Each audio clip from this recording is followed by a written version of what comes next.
আসসালামু আলাইকুম ভিউয়ার্স, কেমন আছেন? আশা করি সকলেই ভালো আছেন। Welcome back to my channel. আমি আবারও চলে আসলাম সুলতান মিয়া নতুন একটি ভিডিও নিয়ে।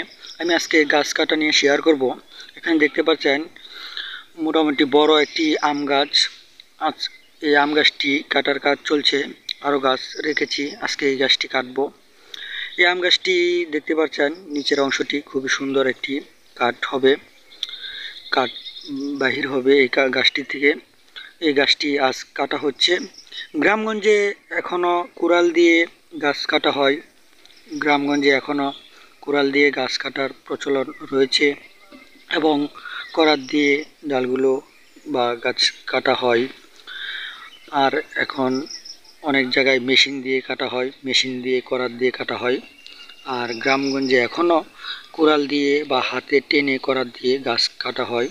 এবং আমার ভিডিওগুলো যদি ভালো লাগে নিশ্চয়ই লাইক করবেন, শেয়ার করবেন। পরবর্তী এরকম নিত্য নতুন আপডেট ভিডিও পেতে চাইলে আমার চ্যানেলটি সাবস্ক্রাইব করে পাশে থাকবেন। অবশ্যই চ্যানেলটি সাবস্ক্রাইব করে পাশে থাকবেন, তাহলে এরকম নিত্য নতুন ভিডিও ছাড়ার সাথে সাথে দেখতে পারবেন।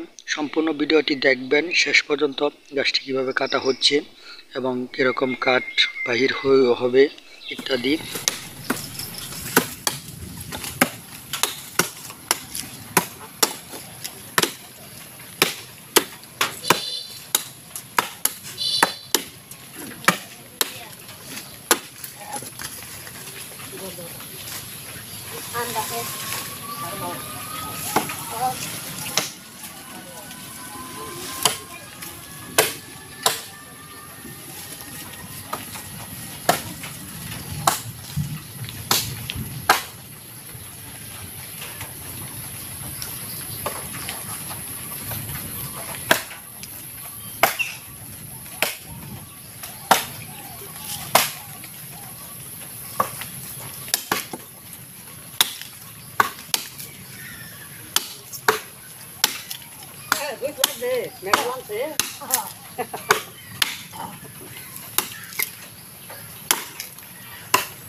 এই আম গাছটি কাটার শেষে দেখতে পাচ্ছেন কাঠগুলো খুব সুন্দর হয়েছে এবং গুড়ির যে ডুমটি, এই ডুমটি কিন্তু প্রায় 5 ফুট বের হয়েছে, মানে 5 ফুট মোটা। এই আম গাছটি খুবই সুন্দর কাঠ বাহির হবে। এই কাঠগুলো কিন্তু আম গাছ দিয়ে ফার্নিচার তৈরি করা হয় না। এই আম গাছ বেশি অংশ ব্যবহার করা হয় সেন্টারিংয়ের কাজে। রাজমিস্ত্রিরা যে ইটের কাজ করে, মানে বাড়ি নির্মাণের কাজ করে, ওইগুলাতে এই কাঠগুলো ব্যবহার হয়। আম কাঠ খুব কম টাকায় পাওয়া যায়, সস্তা এবং সোজা থাকে। সেই জন্য এই আম কাঠগুলো রাজমিস্ত্রিরা সেন্টারিং কাজে বেশি অংশ ব্যবহার করে থাকে। এই কাঠগুলো বিক্রি করা হবে এবং চাইজে বিক্রি করা হবে সেন্টারিংয়ের কাজে, যে যেরকম নেবে ওরকমভাবে। এবং আমার ভিডিও যদি ভালো লাগে নিশ্চয়ই লাইক করবেন, শেয়ার করবেন। পরবর্তী নিত্য নতুন আপডেট ভিডিও পেতে চাইলে আমার চ্যানেলটি সাবস্ক্রাইব করে পাশে থাকবেন। সকলকেই ধন্যবাদ ভিডিওটি দেখার জন্য।